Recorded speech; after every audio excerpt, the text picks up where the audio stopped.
En off, c'est ton émission dédiée aux acteurs du milieu du foot. Anecdotes, transferts, business, tous les secrets seront révélés ici. Aujourd'hui, un invité spécial à te proposer, Serge Trimpont. Il est l'homme qui a tout simplement inspiré le film Les Rayures du Zèbre de Benoît Mariage. Mais surtout, il est l'homme tout simplement dont a interprété le rôle Benoît Poelvoorde, le célèbre acteur belge. Et surtout, c'est un ancien journaliste, un ancien dirigeant de l'Union Saint-Gilloise. Il a des liens de famille avec des légendes du Sporting d'Anderlecht.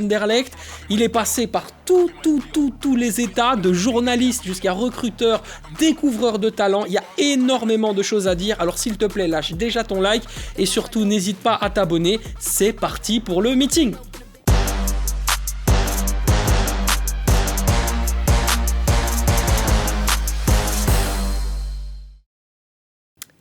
Et évidemment, on n'hésite pas, on remercie Unibet Experts qui est le soutien de cette émission. Serge, comment ça va ? Très bien, et vous ? Je ne sais pas par où commencer. Moi non plus. Il y a tellement de choses à dire sur ta vie, sur ta carrière, qui est absolument passionnante. Et c'est pour ça que je tenais aujourd'hui vraiment à t'inviter dans l'émission. Parce que, à la fois, c'est important parce qu'on est une émission qui construit un puzzle pour pouvoir aider à mieux comprendre le business football, mais en même temps, c'est intéressant d'avoir d'une manière générale ta vie, comprendre un petit peu le fil, ce qui a tissé, et il y a tellement de sujets à aborder avec toi, que quelque part, le premier truc que je me dis, mais pourquoi est-ce qu'il est si peu médiatisé, Serge ? Mes filles me font toujours le reproche, il paraît que je suis trop modeste. On se refait pas.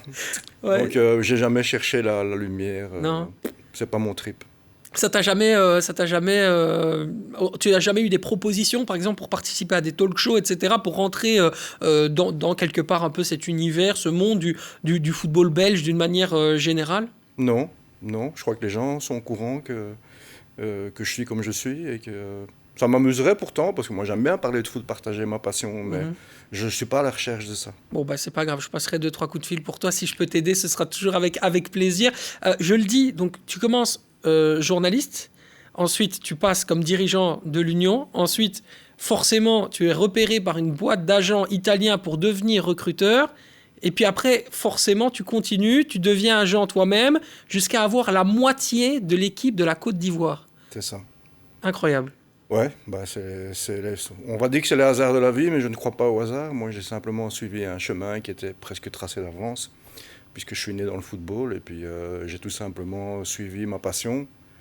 Et je pense que quand tu y mets du cœur, automatiquement, il y a des portes qui s'ouvrent et des opportunités qui se présentent. Et ça m'a permis de faire le chemin que j'ai fait. Ouais, c'est dingue, mais c'est assez dingue. Et surtout, moi, je me suis dit, mais pourquoi est-ce que un personnage comme Benoît Mariage est un réalisateur très connu en Belgique. Il a notamment fait des films que moi personnellement j'ai adoré, comme Cowboy, évidemment c'est passé près de chez Les Convoyeurs attendent, c'est passé près de chez vous, etc. Mais je me suis dit d'où est venue l'idée et comment ça s'est passé pour vraiment construire un film autour de toi. L'idée n'est pas venue de moi, en fait. Moi, j'ai été contacté à ma plus grande surprise, parce que moi, effectivement, je suis un inconditionnel des Convoyeurs attendent, que je trouve un film absolument magnifique. Mm-hmm. Et donc, je connaissais Benoît Mariage, forcément. Et puis, un jour, je reçois un coup de fil chez moi à la maison. Et c'était Benoît Mariage au téléphone. Il me demandait ce qu'il voulait. Et puis, il me dit, est-ce que je peux vous voir assez rapidement ? Et puis, il m'explique qu'en fait, lui et ses producteurs sont intéressés par ces jeunes Africains qui viennent jouer en Europe loin de chez eux, dans le froid. Ils trouvent ça un sujet de film.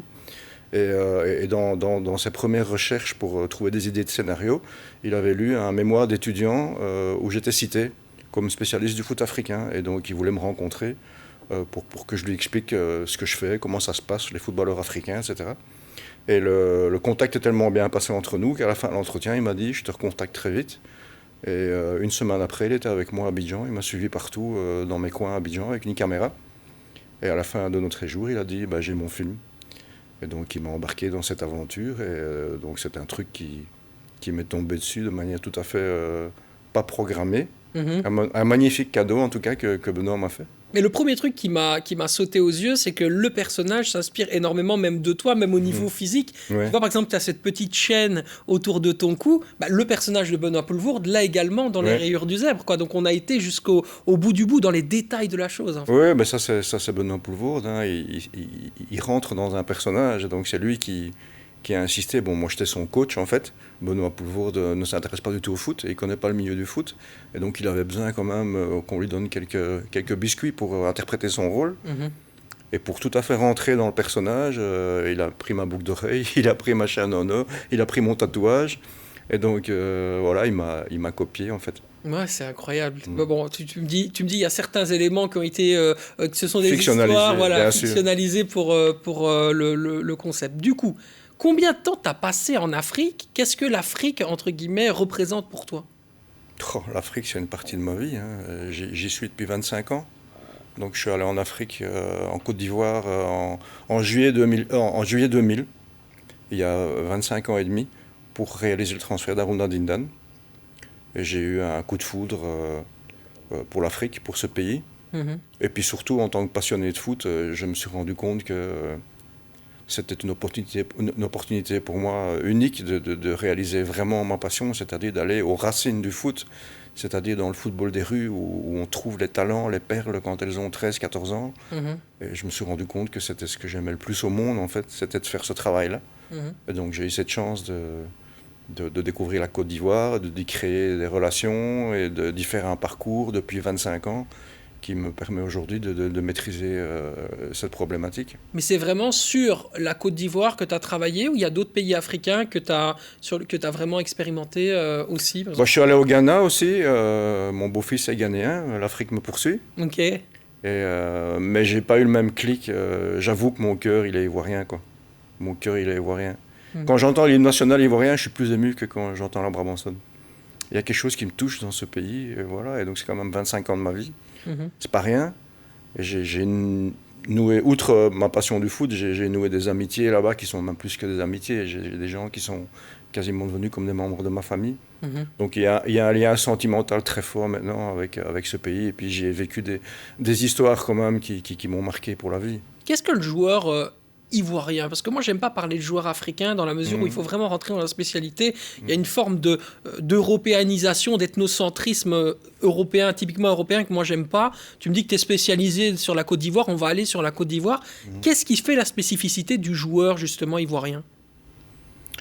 Il y a plusieurs types de joueurs ivoiriens. C'est-à-dire qu'en Côte d'Ivoire, les plus grands talents se trouvent dans le football de rue, c'est-à-dire dans la grande pauvreté. Et en Côte d'Ivoire, les gens très pauvres sont souvent des immigrés musulmans. La Côte d'Ivoire, à l'origine, est un pays chrétien qui a connu des vagues d'immigration musulmane au fil des générations et qui compte une grande communauté de musulmans qui sont venus en Côte d'Ivoire pour faire les petits boulots. Et on appelle c'est l'ethnie les Djoula. Et donc c'est les musulmans de Côte d'Ivoire. Et comme ce sont les gens qui sont les plus pauvres en Côte d'Ivoire, et que la scolarité en Côte d'Ivoire est payante, ces gens n'ont pas les moyens de payer la scolarité de leurs enfants. Et donc les enfants Djoula qui vivent dans la misère en Côte d'Ivoire ne sont pas scolarisés. Et comme ils ne sont pas scolarisés, ils sont au terrain, ils jouent au foot du matin au soir. Et c'est là que tu trouves les grands joueurs. Donc je vais dire, plus de 80% des grands joueurs ivoiriens sont de l'ethnie Djoula, sont des musulmans. Et donc culturellement, ils ont un univers qui est particulier. Et tu sais, Serge, dans ce film, sans vouloir spoiler, évidemment, on vous donne rendez-vous si vous pouvez voir le film, regardez-le, Les Rayures du Zèbre, c'est vraiment passionnant. Benoît Poelvoorde, donc en l'occurrence qui joue ton personnage, va sur le terrain et justement va dans les rues en fait. Et il retrouve le personnage du film qui est forcément sa pépite sur des terrains qui sont des terrains encendrés, dans des ghettos d'Abidjan qui sont vraiment assez malfamés. Et c'est là qu'on va chercher. Mais aujourd'hui, le milieu du football, tel qu'il est construit, les recruteurs, de la manière dont ils travaillent, quelque part, ce sont des chemins oubliés. Ils ne vont plus dans ces endroits-là. Tout à fait. Et c'est une grave erreur. C'est une grave erreur parce que c'est là justement qu'il faut aller. Parce que aussi, je vais dire, une fois que le joueur est arrivé en Europe, Ok, il est intégré, il a un complément de formation, mais sur le marché des transferts, puisqu'on va parler de transferts, c'est un joueur qui coûte beaucoup plus cher au recrutement que si tu trouves le même joueur 3 ans plus tôt en Afrique. J'ai eu une réunion un jour avec Dimitri de Condé, le directeur sportif de Genk, qui était intéressé par ce que je faisais et qui m'expliquait, nous on a acheté John Pencil, un Ghanéen, qui jouait en Hongrie à Ferencváros. Il dit il nous intéressait parce qu'il était déjà en Hongrie et donc il était familiarisé avec le football européen. Et je dis combien vous l'avez payé? Il dit 3 millions d'euros. Je dis moi John Pencil, le même joueur, si tu vas le chercher au Ghana, il va te coûter 100 000 euros. Et il m'a regardé, il dit oui mais c'est ça qu'on doit faire. Je dis oui c'est ça que vous devez faire. Et donc je vais dire même d'un point de vue strictement économique, ça a beaucoup plus de sens d'aller chercher les joueurs à la base. Mais il y a très très peu de clubs, voire personne, qui le fait. Oui, mais c'est un travail ingrat qui n'est pas fait. Et tu as tout à fait raison de dire que c'est un marché qui a tendance à être oublié. Pourquoi aussi? Avec la nouvelle religion des data. Moi, je travaille dans le sable. Tu parles de sable, moi, c'est là que je travaille. C'est mon lieu de travail. D'accord? J'ai pas de data, moi. J'ai juste des bons joueurs.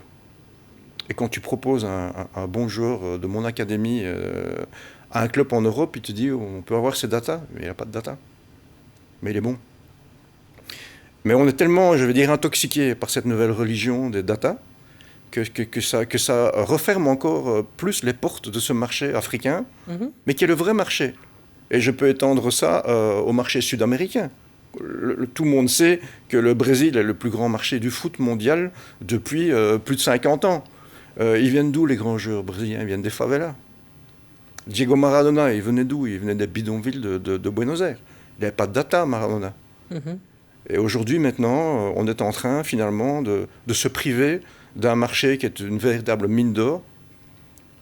Et donc, je trouve ça infiniment dommage. Et tu trouves que c'est un poison, du coup, tu parles d'intoxiquer? Oui. Moi, je trouve que les data, ça devient... on tourne au ridicule, maintenant, je trouve. Franchement, ça devient ridicule. Ça devient une nouvelle religion. Et en tant que religion, ça n'est plus contestable. Tu ne peux pas contester Dieu et donc, pour un religieux. Et donc, tu ne peux plus contester les datas quand tu rentres dans le bureau d'un directeur sportif maintenant. Je trouve ça complètement absurde. Mais il y a une chose aussi qui est assez dingue, c'est qu'on a l'impression que les datas, on dit, il y a des gens qui sont pro-data et qui disent à chaque fois, ces datas-là, si vous n'aimez pas les datas, c'est que vous ne savez pas les utiliser. Il y en a d'autres qui disent simplement que les datas sont là pour rassurer les gens qui n'ont pas de talent dans leur métier. Exactement. Tu penches plutôt sur la solution B? Oui, moi je vais dire, je ne dis pas que les datas, le principe en tant que tel, quantifier certaines données physiques d'un joueur, ça peut servir. Si ça en reste là, si ça devient une espèce d'intégrisme, ou si tu n'as pas les courses à haute intensité d'un joueur, tu ne le recrutes plus, ça devient complètement ridicule parce que tu passes à côté vous voulez voir les datas de Messi? Il court 6 km par match. C'est un mauvais joueur alors. Par l'absurde, si on veut raisonner par l'absurde. Voilà, donc moi je trouve maintenant que ça devient ridicule. Quand je vois les bancs de touche pendant les matchs, on dirait des laboratoires de la NASA. Ils sont tous avec des ordinateurs, machin. Ils regardent même plus le match, ils sont dans leur ordinateur. Mais non, c'est une mode. Comme toutes les modes, ça va se démoder. Et puis on va repasser vers la base même, l'essence même du foot. Mais ça peut être aussi une forme de fainéantise, de ne pas faire l'effort d'aller vers des sentiers qui sont voilà, en dehors des sentiers battus, très clairement. C'est là où tu te situes, quoi. C'est peut-être ils sont peut-être fainéants, en fait. En 25 ans de carrière, et les clubs européens sont très rébarbatifs à partir en Afrique. Il y a toute une... Pourquoi? Parce qu'il y a des légendes qui ont la vie dure. L'Afrique, c'est les maladies, c'est la pauvreté, c'est la saleté, on va tomber malade. Bon, franchement, hein, je n'exagère pas. Pour avoir vu le prix des chambres d'hôtel à Yamoussoukro lors de la CAN, je peux t'assurer que c'est pas du tout le cas.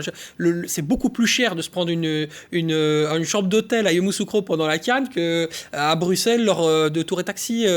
Tu vois ce que je veux dire? C'est assez dingue. Les gens parlent de l'Afrique sans la connaître, en fait. Bah oui. Voilà, souvent, le plus souvent. Et donc, les clubs européens, pour le convaincre, un club européen d'envoyer quelqu'un en Afrique, c'est la croix et la bannière.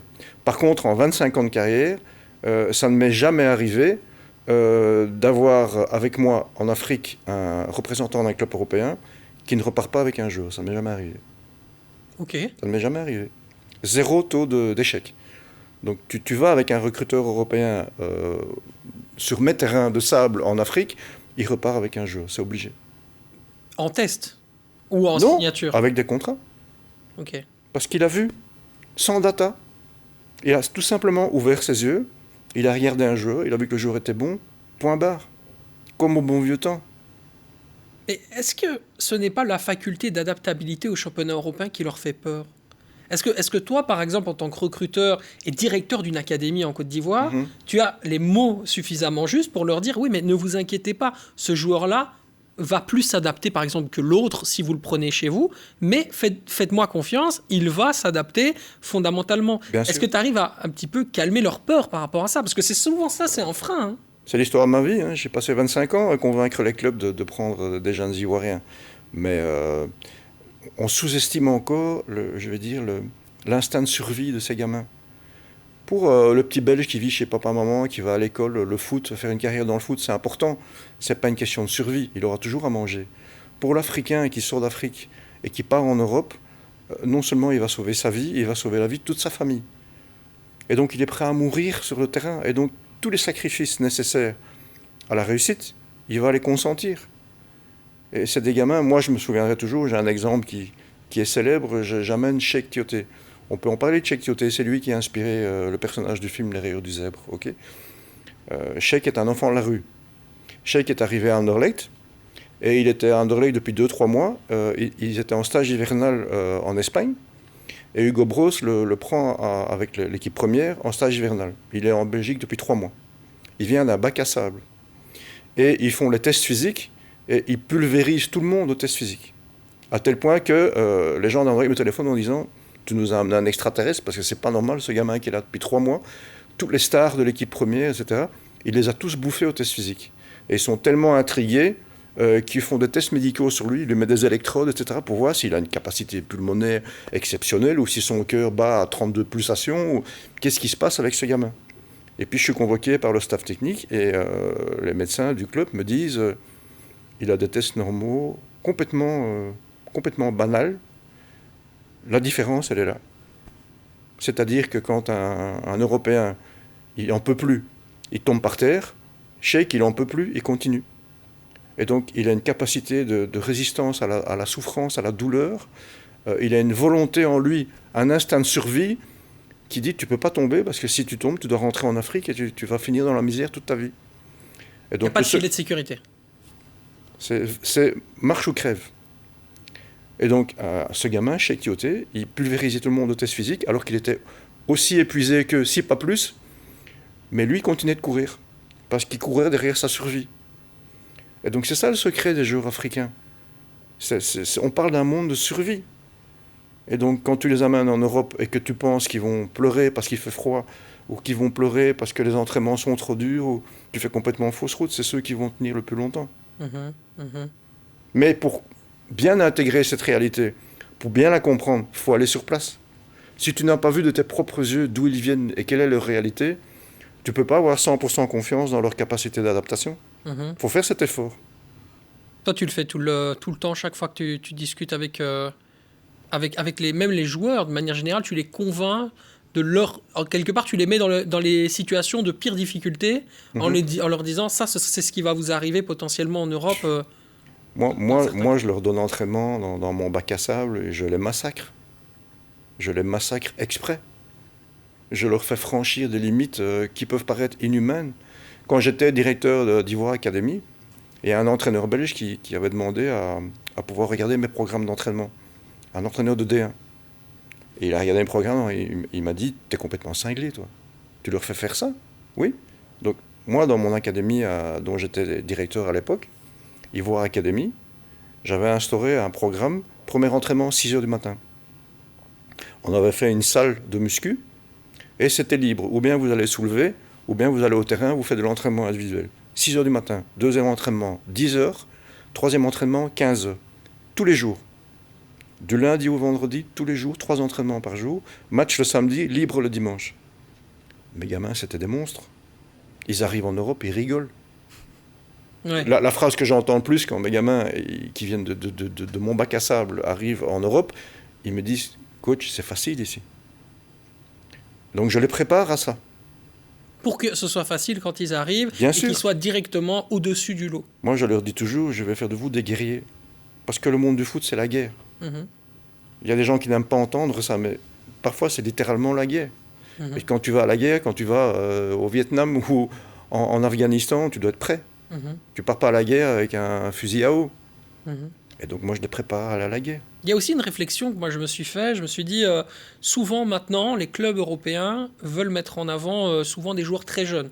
Même jusqu'à 16 ans, 17 ans, ils veulent pouvoir les intégrer dans l'équipe première pour ensuite pouvoir les vendre, etc.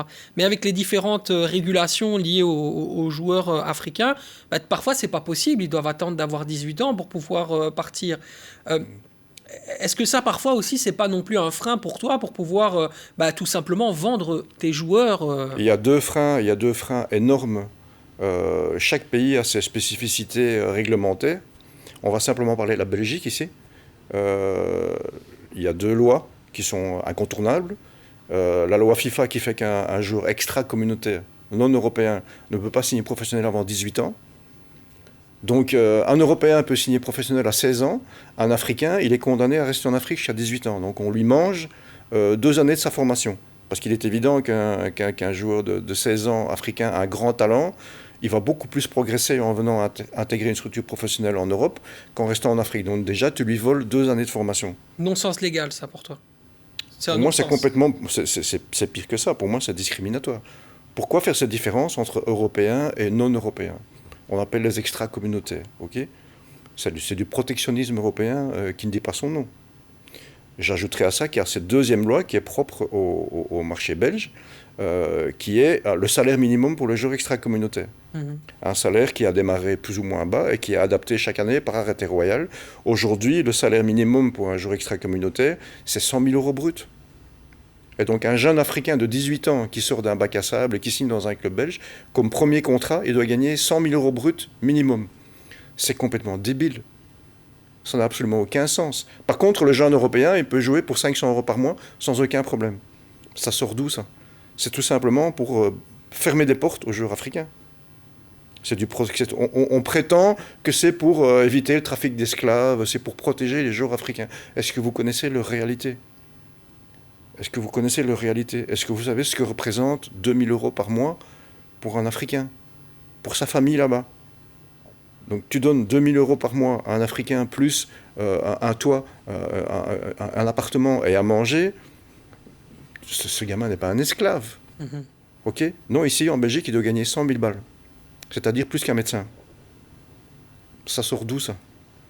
À part que quand je propose un joueur de mon académie en Belgique, on me dit « Serge, tu comprends? Oui, il est bon, mais tu sais, nous, notre budget, 100 000 euros pour un joueur.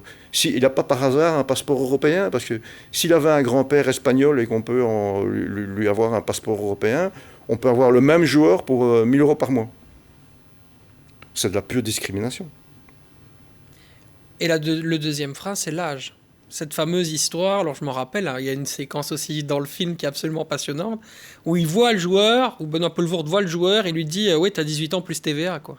Ouais. Ça, c'est aussi un frein chez les clubs, hein. Faut dire la vérité. Parler de l'âge, parce que c'est important que tu puisses parler de ça, je trouve c'est vraiment très important dans notre conversation, parce que c'est souvent tabou de parler de l'âge des joueurs africains, et moi je pense que ton expertise, elle est importante. Oui. Mais c'est en train de tourner, justement, tout à fait. C'est un sport national en Afrique, il ne faut pas se le cacher. Il y a des cas célèbres qui sont tragicomiques entre la différence entre l'âge réel et l'âge officiel d'un joueur. Aujourd'hui, pourquoi on rajeunissait les joueurs? Parce que ça leur donne plus de chances de partir en Europe. Si on dit il a 16 ans, donc wow, la marge de progression qu'il a, etc. Ça a été comme ça jusque justement la promulgation de cette loi des 18 ans. Donc moi, quand j'étais dans mon académie, à Ivoire Academy, je suis tombé sur des gamins qui, effectivement, je ne te le cache pas, avaient 3 ou 4 ans de plus que leur âge. Et donc, ça te dérange pas, ça? C'est comme ça en Afrique. Il faut faire avec. Moi, j'aime pas ça. Mais tu dois le dire aussi, en transparence, au club, à qui tu le vends. Il y a des tests. Moi, si j'étais un club, les clubs européens, ils sont naïfs ou mal équipés ou pas professionnels. Le fameux test des poignets. Le test du poignet. À 1 an près, tu connais l'âge du joueur. Moi, si j'étais un club européen qui prend un joueur africain, si tu as un doute sur son âge, parce qu'il y a des gamins qui ont vraiment, tu le vois sur leur visage. Moi, après 25 ans d'expérience, je peux te donner l'âge d'un joueur rien qu'en le regardant. Si un joueur te dit qu'il a 18 ans et il en a 30, tu le vois. Ok. Si tu as un doute sur l'âge du joueur, tu lui fais le test du poignet. C'est fini. Et il ne ment pas, ce test-là? À 1 an près, c'est exact. Donc, mais justement, donc, comme je t'expliquais... en Italie, dans les visites médicales, ils le font très souvent. Oui, bien sûr. Même en Turquie. Moi, en Turquie, j'ai refusé d'envoyer un joueur parce qu'ils ils étaient intéressés par un de mes joueurs et ils voulaient d'abord le faire venir en Turquie, rien que pour faire le test de l'âge. J'ai dit, je vais te cingler. Je ne vais pas mettre ce gamin dans un avion pour Istanbul pour faire un test de 5 minutes et rentrer en Afrique. Donc, ça n'a aucun sens.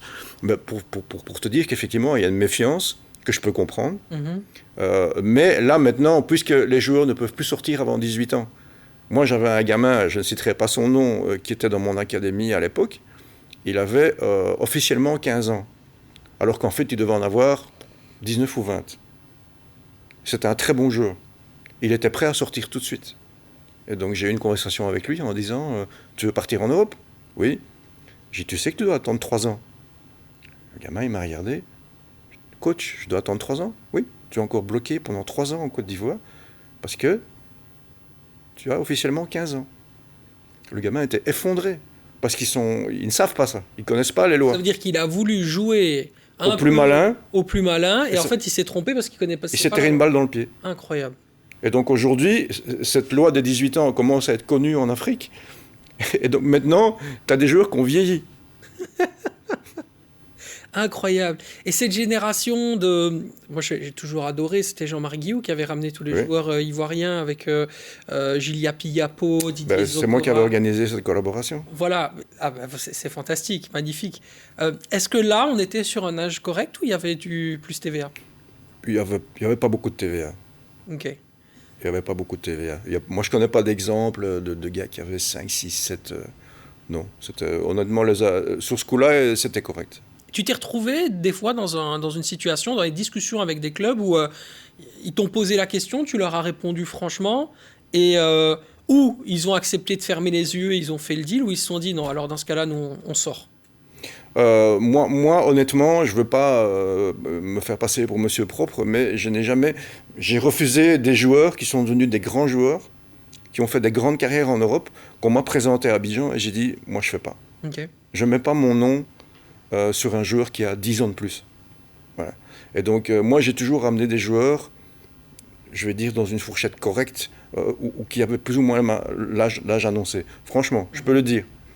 Par contre, il m'arrivait de mettre en garde un dirigeant de club, qui était un ami à moi, qui avait pris un joueur qui n'était pas un Ivoirien, et dont je savais très bien qu'il avait 10 ans de plus.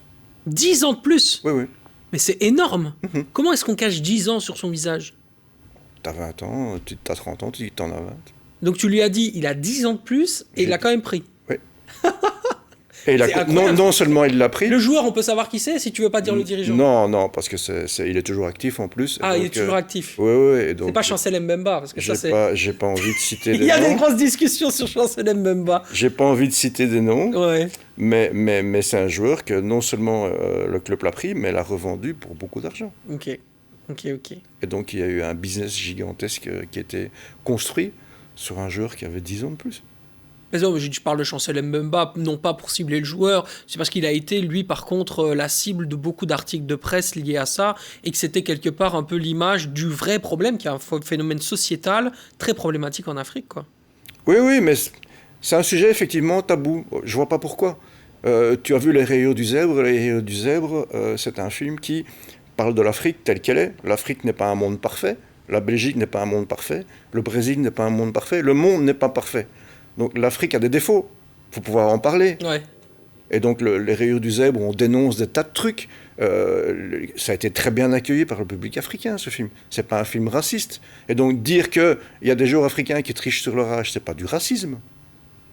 Ça n'a rien de raciste, c'est pas du postcolonialisme. C'est juste dénoncer une problématique. Mais c'est te dire aussi, Et ça, c'est vraiment un sujet important, toute l'urgence de sortir du pays pour réussir. Bien sûr. C'est-à-dire qu'ils se mettent dans toutes les conditions possibles, ils essayent de trouver, de rentrer dans toutes les boîtes à chaussures pour faire en sorte d'avoir quelqu'un à son pied. Tu vois ce que je veux dire? Exactement. On est dans la survie. Quand tu es dans un état de survie, tu n'as pas de morale. La morale, on le dit dans le film, la morale, c'est quand ton assiette est pleine. La morale, c'est un luxe de blanc. Dans les sociétés de survie, il faut manger. Et si on te dit, bah, pour manger, il faut faire ça, tu vas le faire. Tu réfléchis pas. Voilà, c'est comme ça. Et donc, toutes ces histoires d'âge, etc., tout ça n'a qu'une seule finalité. C'est d'aller partir jouer en Europe pour gagner la famille, pour sauver sa famille, et pour gagner l'argent pour sauver sa famille. Quelle est l'histoire de survie la plus incroyable que tu as vécue? Cheikh Tioté. Cheikh Tioté avait arrêté le foot. Donc moi, on est en 2003, et je tombe sur le coach Bibo, qui est le coach qu'il y a dans le film Les Rayures du Zèbre, et je lui prends un gamin qui s'appelle Sékou Cissé, et que j'envoie à Roda, en Hollande, Roda Kerkrade. Et un soir, je suis à son hôtel, et il me dit, Serge, tu sais, le plus fort là de chez Bibo, tu le connais pas? Je dis, ah bon, il est où? Parce qu'il a arrêté le foot. Il a perdu sa maman et son papa en 3 mois d'affilée, et il est tellement dépressif, il est orphelin, il est dans la rue, il joue plus au foot. Je dis, mais c'est qui? Il dit, demande à Abidjan, Cheikh. Moi, je suis intrigué, et puis je retourne à Abidjan, je vais chez Bibo, je dis, mais on m'a parlé de Cheikh, là. Il dit, ah, Cheikh, c'est dommage, Cheikh, il joue plus au foot, on t'a expliqué pour ses parents. Je dis, oui, mais il est où, ce Cheikh? Il dit, ben, il est dans la rue, ici, mais j'y vais me le chercher. Et donc, Bibo est allé chercher Cheikh Tioté, et il a mis Cheikh sur le terrain. 3 mois après, il signe à Anderlecht. Et donc, Cheikh était un gamin de la rue qui jouait plus au foot, qui n'avait pas à manger.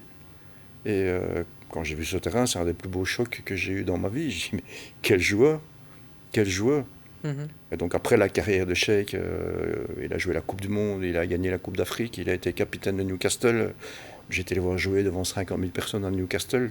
Quand je sais le chemin de ce gamin, qui malheureusement en plus c'est fini tragiquement comme tu le sais, c'est l'histoire qui m'a le plus touché de toute ma carrière.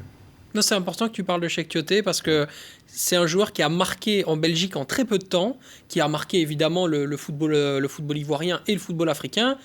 À Newcastle, il est quasiment une légende, mais il a terminé. Tu peux même en faire un film de la vie de Cheikh Tioté d'une manière générale. Bien sûr. On a raconté ta vie, mais on aurait très bien pu raconter ensuite, faire un volume 2. C'est un sujet. Voilà. Et pour te dire, tu parles de résilience. Il faut savoir que Cheikh Tioté, à Anderlecht, personne ne croyait en lui. Cheikh, il a fait 2 ans à Anderlecht. La seule personne, et là je vais être tout à fait clair, la seule personne dans tout le club qui croyait en Cheikh Tioté, c'était Glenn de Boek, qui était entraîneur adjoint. Dans le club, Cheikh avait un surnom, on l'appelait Mauvais Pied. Pourquoi? Parce qu'il était maladroit, soi-disant. Ok. Et après sa première année, j'ai eu une évaluation avec un membre du staff, que je ne citerai pas, et Herman van Olsbeek, pour savoir ce qu'on allait faire de Cheikh. Et je me souviens avoir dit à Herman, donnez-lui sa chance, mettez-le dans l'équipe. Et spontanément, le membre du staff m'a regardé en disant, Serge, faut être un peu sérieux quand même. J'ai dit, ok, je le prends, je suis parti. Et je l'ai envoyé en Hollande, et il est parti à Roda. De Roda, il est parti à Twente, et de Twente, il est parti à Newcastle, et il finit capitaine de Newcastle. Le football néerlandais, parfois plus patient que le football belge. Le football hollandais, certainement à l'époque, là j'ai un peu perdu le contact, mais à l'époque, moi, si j'avais pu, je n'aurais travaillé qu'avec des clubs hollandais. Oui, puis tu as des points d'anicroche assez spéciaux aussi. Tu m'as dit qu'à l'époque, il y avait un club de Chivas, c'est celui de Los Angeles Galaxy, et les 2 directeurs sportifs étaient néerlandais. Non, le club de Chivas USA, qui était la 2e franchise MLS à Los Angeles, était dirigé par 2 Hollandais. C'est-à-dire le directeur général de Chivas à l'époque était Denis de Kloos, un Hollandais, qui aujourd'hui est directeur général de Feyenoord. D'accord. C'était le directeur de Chivas. Et il avait mis comme directeur de l'académie de Chivas un pote à lui, Sacha van der Most, qui était hollandais aussi.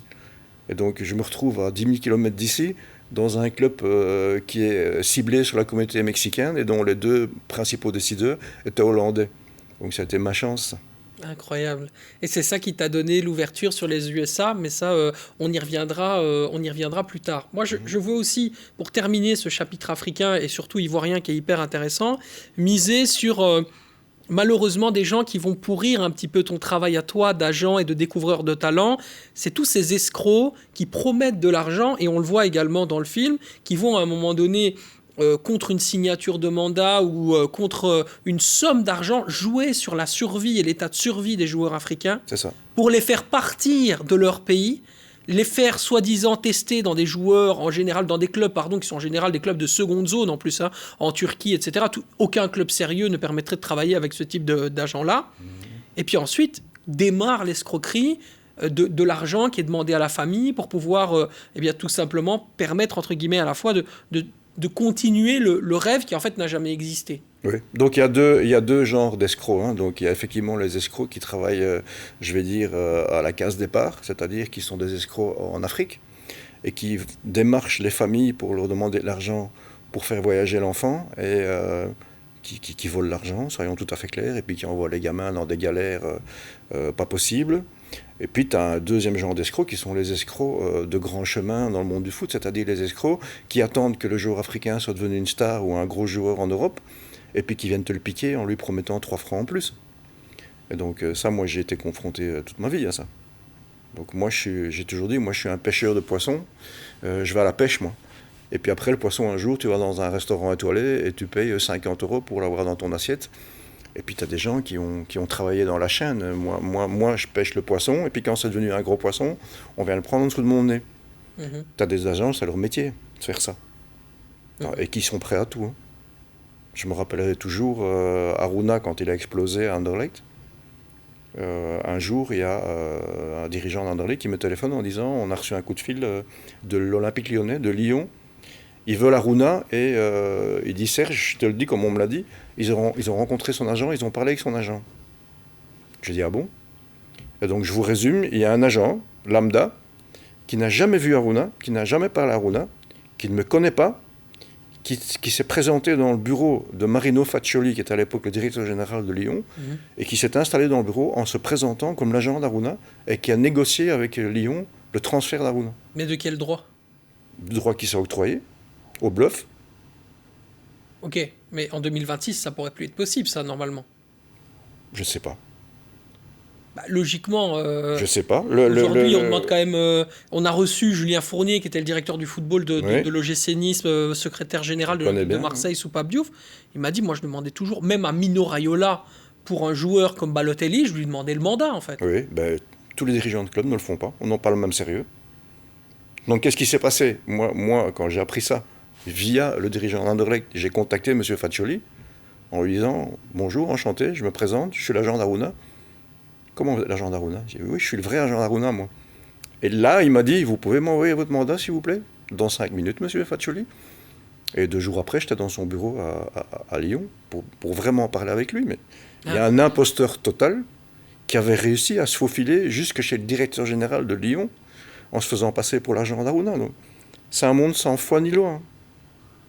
C'est notamment ces épisodes comme ça qui t'ont dégoûté du foot business et de ce métier d'agent où tu me parlais d'une histoire où tu as rassemblé tous tes joueurs. À l'époque, tu représentais la moitié des joueurs de l'équipe nationale de la Côte d'Ivoire, donc c'est vraiment énorme. Il faut se rendre compte quand même de ce que ça représente. C'est vraiment impressionnant. C'est pour ça que je suis très heureux de t'accueillir en off. Et tu leur as dit à tous, c'est terminé. Je ne veux plus travailler comme agent. Oui, c'est à force de vivre des choses comme ça. J'avais effectivement à l'époque la chance d'avoir pas mal de bons joueurs. Et au plus tu as des bons joueurs, au plus tu as des requins qui tournent autour. Ça, c'est la logique. Et donc, je ne vivais plus qu'entouré de requins. Et ma vie consistait à me battre avec les gens qui voulaient me piquer mes joueurs, en fait. Et donc, c'était plus tenable, en fait. Et donc, j'étais en vacances avec ma femme et je me suis retourné vers elle. J'ai dit, écoute, si je continue, ou bien je tue quelqu'un, je vais finir par tuer quelqu'un, ou bien je finis en asile psychiatrique, ou bien j'arrête tout de suite, par autoprotection. Et donc j'ai tout arrêté du jour au lendemain, parce que j'allais devenir fou. Ce monde allait finir par me rendre fou, littéralement fou. Et donc oui, j'ai tout plaqué, j'ai réuni tous mes joueurs, et je leur ai dit, dans 5 minutes, vous cherchez un autre agent, Il y en a qui me l'ont jamais pardonné d'ailleurs. Aruna me l'a jamais pardonné, jusqu'à aujourd'hui. Dans son esprit, je suis un père qui a abandonné son fils. Ça m'a rendu très triste, mais pour une fois, j'ai pensé à moi, j'ai fait un choix. Aussi, je suis un père de famille, j'avais une famille, des enfants, et je voulais pas que leur père finisse en prison. Et donc, ouais, j'ai pris une décision pour moi. Mais effectivement, moi, dans toute la vie et le football, c'est ce que j'aime le plus au monde. Ce monde du foot m'a fait quitter ce que j'aime le plus au monde. Pendant 7 ans, hein, j'ai arrêté de 2007 à 2014. Donc c'est quoi le cancer? C'est ces requins-là? Ouais. Bah, ces requins qui se nourrissent de complicité, hein. Pour qu'il y ait... moi, je ne cible pas spécialement les requins dans le monde des agents de joueurs, qui bien sûr existent. Mais ils ne peuvent exister que parce qu'on les laisse exister. Donc ils ont des complicités dans les clubs. Sinon, tu as un requin, tout le monde sait que tu as un requin. Si c'est un monde qui est sain, après 3 mois, tu es grillé. Or, on se rend compte que c'est ces requins-là qui tiennent le business. Donc on met souvent la responsabilité sur les agents, mais les dirigeants sont totalement complices et sont encore plus responsables, selon Les agents dont on parle, ce sont des monstres qui ont été créés par le monde du football lui-même. Et dont il s'est nourri lui-même. Un monde sain qui a ses systèmes de protection et d'autodéfense ne tolère pas des individus pareils plus que 2-3 mois. Il les élimine. Je parle d'un monde utopique, là. Hein.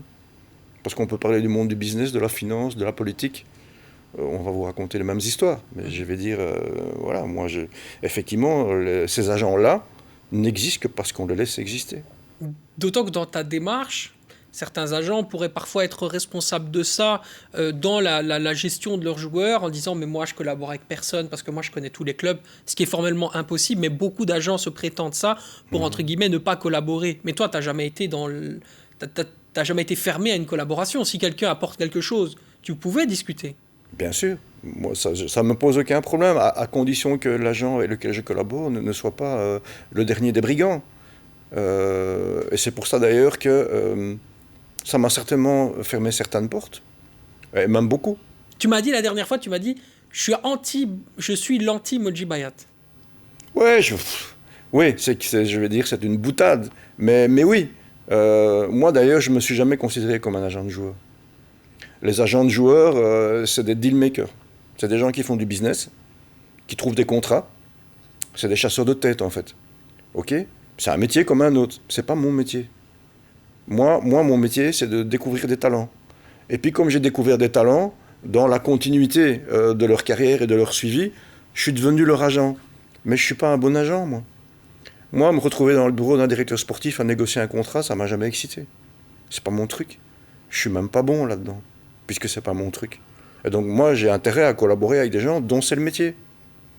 On est complémentaires, en fait. Donc voilà, effectivement, on vit pas sur la même planète. Ouais, en fait. c'est ça. Tu as la connaissance de ce que tu es capable de faire et ce que tu n'es pas capable de faire. Ce qui est une grande différence avec la plupart des agents et parfois même les jeunes agents qui démarrent, se pensant évidemment tout grand, alors que quelque part, leur force et ce qui les fait grands, c'est la qualité et surtout le statut actuel de leurs joueurs. Ouais. Sans leurs joueurs, ils ne sont rien. Tout à fait. Évidemment, ça devient un peu caricatural. Il y a un jour le proche d'un de mes joueurs qui a dit c'est le joueur qui fait l'agent. Non, je ne suis pas tout à fait d'accord. Parfois. Parfois oui, parfois pas. Parfois il y a un vrai boulot derrière. Moi, le gamin Cheikh Tioté, je ne l'ai pas fait. On a fait un travail ensemble, j'ai fait mon travail, il a fait son travail, on a réussi ensemble. C'est pas Cheikh Tioté qui a fait Serge Trimpon. J'ai eu ma part de mérite quand même. Et donc, parfois, et puis aussi même avec un joueur belge ou un joueur japonais, tu peux faire un vrai travail de suivi, de développement, un vrai travail. Et ce travail, c'est normal qu'il soit rémunéré et récompensé. Pour moi, tout travail mérite salaire. À côté de ça, évidemment, tu as des millions d'imposteurs et de profiteurs qui se tournent les pouces et qui décrochent leur téléphone et qui sont juste au bon endroit au bon moment. Mais cette vérité de dire c'est le joueur qui fait l'agent, je ne suis pas tout à fait d'accord. Tout à l'heure, tu parlais des requins, des agents requins. La réflexion que j'ai sur les joueurs africains, c'est que quelque part, c'est encore plus facile de les avoir eux. parce que leur quantité d'espoir est tellement importante qu'ils en oublient parfois un peu leur cerveau et la situation, le contexte, les gens, etc. Et donc du coup, on profite de leur cupidité. C'est même pas de la cupidité, on en revient toujours au même mot, c'est la survie. Tu viens d'un monde de survie qui te construit intellectuellement, et en fait, toute ta vie, tu vas garder les séquelles de l'endroit d'où tu viens. D'ailleurs, on est tous pareils. On porte tous en nous là d'où on vient, notre enfance, notre passé. Le jour africain, il vient de la survie, il est en mode survie, il y reste. Et ça veut dire que tu dois sortir d'Afrique parce que tu dois manger et donc parce que tu vas gagner plus d'argent en Europe. Et une fois que tu es en Europe, si on t'explique que tu peux aller gagner plus d'argent dans un autre pays, avec un autre agent, tu vas partir. Et eux, ils comprennent même pas, à la limite, dans leur logiciel à eux, que je sois fâché. Ils comprennent pas que c'est une trahison, en fait. Ils comprennent pas que c'est de l'ingratitude. Non, ils sont dans leur logique de survie. Non, Serge, on t'aime bien, mais on peut gagner 3 francs de plus ailleurs, on va partir. Parfois, je revois des joueurs, moi, des années plus tard, ils me tombent dans les bras, je dis, mais fous le camp. J'ai un gros défaut, je suis rancunier. Je suis pour pas la trahison. Et donc, moi, les joueurs qui m'ont trahi, je leur pardonne pas. Et eux, ils comprennent pas. Parce qu'ils sont pas dans la même réalité que moi. Eux, ils ont suivi leur chemin, ils ont suivi leur chemin de survie. Et c'est pas parce qu'ils m'ont trahi qu'ils m'aiment pas. Dans leur tête, c'est pas contre moi, hein. C'est pas personnel. Mais bon, on va t'en l'expliquer. Serge, c'est quoi un talent? Un talent, c'est un don de Dieu. Voilà. Je ne supporte pas cette nouvelle idée, un peu woke, qui dit que le talent n'existe pas et que seul le travail existe. Le talent, ça existe. C'est un don. Donc il y a quelque chose de... Il y a une part d'inné dans le talent d'un joueur de foot. Bien sûr. Okay. Sinon, c'est simple. Si le talent n'existait pas et qu'il n'y a que le travail et la rage qui comptaient, tous les joueurs africains deviendraient professionnels. Puisqu'ils travaillent tout le temps, ils sont au terrain tout le temps, et ils ont tous la même rage de réussir. Pourquoi il y en a un sur 1 million qui sort? Parce qu'il a plus de talent que les autres. C'est injuste. Bien sûr que le talent, ça existe. C'est une faculté de dompter cette balle mieux que quelqu'un d'autre. Comme certains ont le talent de la musique, d'autres ont le talent de la peinture. Voilà. Et oui, bien sûr que ça. Après, le talent doit être cultivé par le travail. C'est autre chose. Mais le talent, c'est quelque chose que tu reçois au berceau. Et moi, c'est ce qui me fascine le plus au monde, moi, c'est le talent. Le talent, c'est magique. Je trouve ça magnifique. Je trouve ça magnifique, les gens qui ont un talent. Et de la même manière, un talent gâché, c'est ce qu'il y a de plus triste au monde. C'est une phrase de Robert De Niro dans Je pense qu'il était une fois en Amérique, qui est un très beau film, un de mes films préférés d'ailleurs, exceptionnel. The worst thing in the world is the wasted talent. Je trouve aussi, je suis d'accord. Ça m'est arrivé, j'ai connu des talents, des gens dont moi je me suis occupé, qui ont gâché leur carrière. C'est à la fois triste et impardonnable, je trouve. Tu peux rater une carrière ou rater des choses parce que tu n'as pas eu de bol, qu'il t'est arrivé quelque chose que tu ne pouvais pas contrôler. Ça arrive à tout le monde. Rater quelque chose de ta propre faute parce que tu as fait le con, pour moi, c'est impardonnable. C'est intéressant ton point de vue sur le talent, parce que moi je me faisais une réflexion il y a de cela quelques jours sur le fait qu'on a de plus en plus de petits pays duquel émergent beaucoup de grands talents qui aujourd'hui peuplent des grands clubs. Par exemple, il y a 10 ans, on n'aurait jamais eu un Kvichak Kvaratskhelia au Paris Saint-Germain. J'allais te parler de la Géorgie. C'est extraordinaire. Pour toi, d'abord, qu'est-ce qui explique ce phénomène? Parce que c'est vraiment un phénomène qui, pour moi, est extraordinaire. Et aussi, quelles sont les nations où tu te dis, à mon avis, dans 10-15 ans, celle-là, ça joue champion du monde, quoi. Oui. La seule nation dont pour moi, cette réussite est prévisible, c'est les États-Unis. Moi, j'habitais aux États-Unis en 2008, à l'époque où la MLS commençait à prendre un peu son essor. Et quand j'ai vu le potentiel, déjà ethnique, je vais dire démographique, par exemple en Californie, la moitié de la population est hispanique. C'est tous des petits Mexicains, des Péruviens, des Honduriens, etc. Ils sont tous football. Et donc tu es assis déjà sur un patrimoine démographique de millions de gamins qui jouent au foot dans les parcs du matin au soir. Okay, et qui bénéficient qui ne sont pas dans la brousse ou dans la misère africaine ou sud-américaine, qui sont déjà aux États-Unis. Donc qui bénéficient de l'éducation, des services, des infrastructures américaines, etc. Et donc tu prends ce réservoir-là, tu y mets un peu de patience et un peu de savoir-faire, c'est obligé que tu vas finir par sortir des joueurs. En plus, maintenant, je vais dire, le monde du business américain, ils ont compris, ils ont fini par comprendre. Parce que quand même, il y avait un ancrage des sports traditionnels américains, le baseball, le football américain, etc. Maintenant, aux États-Unis, tout le monde a compris que le sport le plus populaire du monde, c'est le foot, le soccer. Et donc, grâce notamment à la culture populaire, avec notamment des artistes comme Drake, qui sont devenus très proches de Paul Pogba, de stars en fait, les DJ Khaled, etc. Jay-Z, c'est lui qui a créé l'agence de management où était Romelu Lukaku, etc. Jay-Z, il investit dans le foot. Le show business californien, Los Angeles, hollywoodien, etc., investit dans le foot. Le nouveau club à Los Angeles, LAFC, les actionnaires, c'est des gens d'Hollywood. Le nouveau club à Austin, au Texas, l'actionnaire majoritaire, c'est Matthew McConaughey, l'acteur, qui était à la création du club avec une écharpe d'Austin, etc. Ils ont tous pigé. Et donc, tu as l'argent d'Hollywood, du business américain, les infrastructures et le réservoir démographique. Il suffit d'y mettre un peu de patience et de main-d'œuvre. Pour moi, c'est quelque chose d'inéluctable que le marché américain, normalement, à terme, je ne mets pas un délai dessus, va écraser le marché. Alors, il faut peut-être réformer plusieurs choses. Parce qu'aux États-Unis, il y a quand même plusieurs zones pour moi qui sont vraiment importantes. Déjà, tu parlais tout à l'heure de ton aversion pour la data. Ils sont très, très sur la data aux États-Unis. Aussi, le fait que ce soit une ligue fermée. C'est pas nécessairement pour mettre en avant un championnat.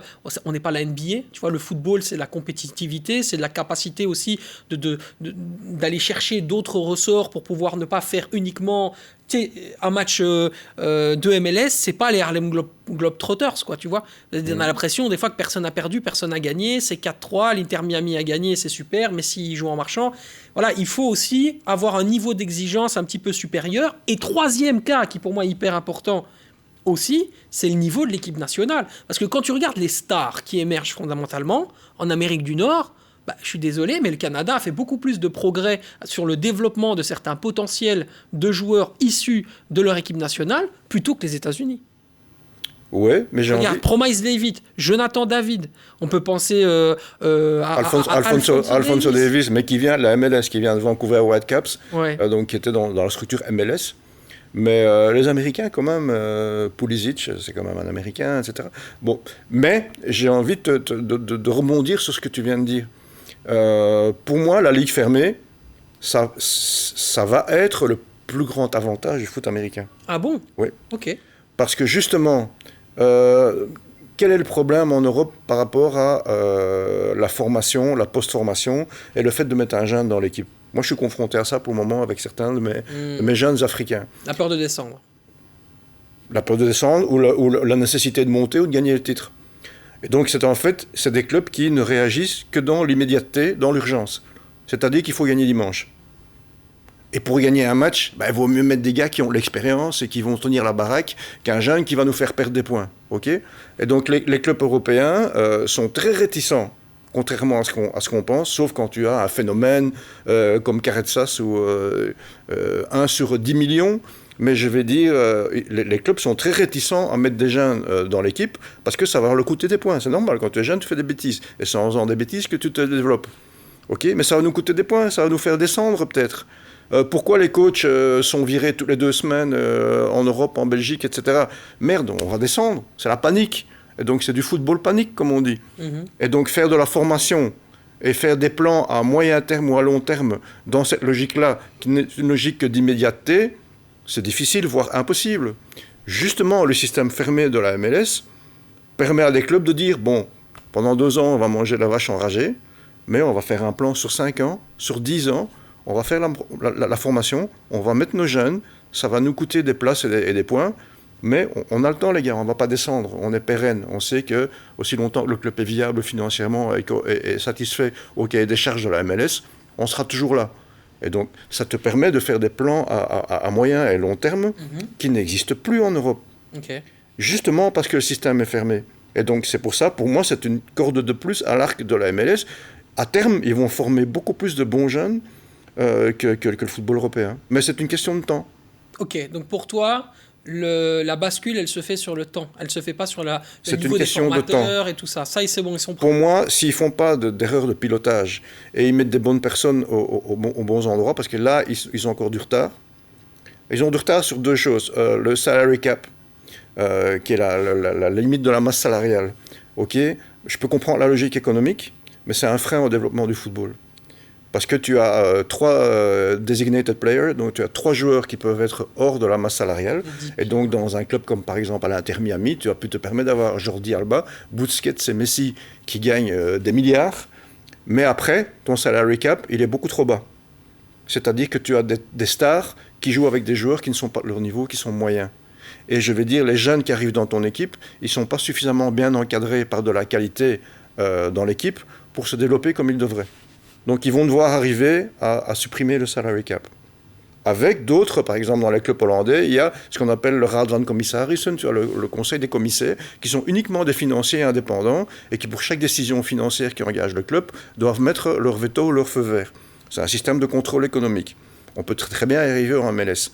Mais ils doivent sauter le salary cap pour permettre à plus de bons joueurs de venir enrichir les équipes et encadrer les jeunes qui arrivent.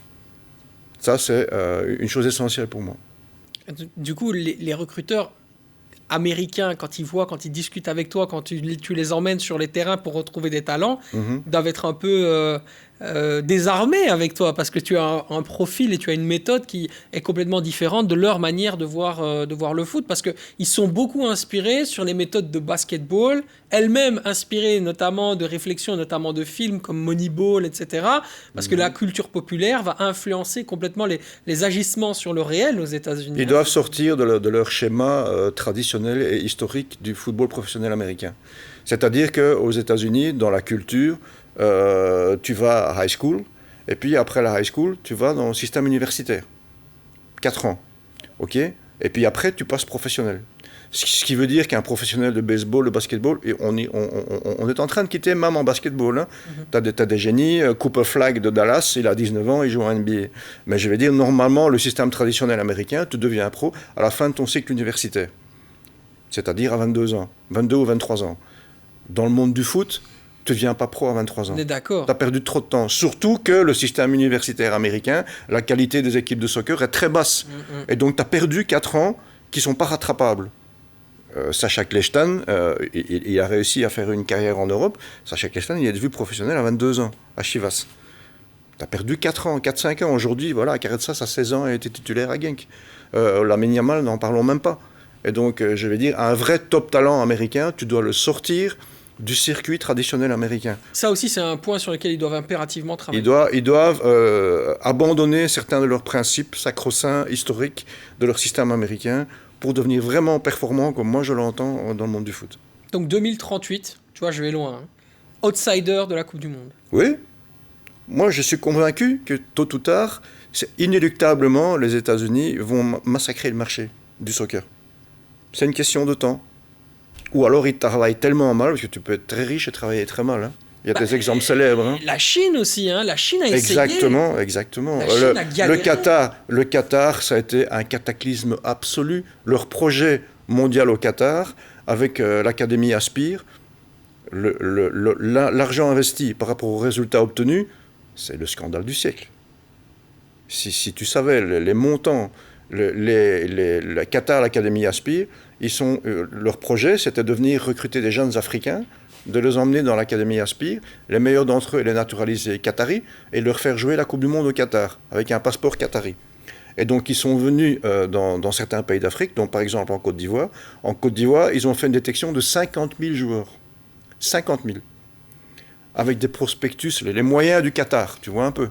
Ils débarquent en Côte d'Ivoire, les moyens du Qatar, et sur les 50 000, ils en ont pris 3.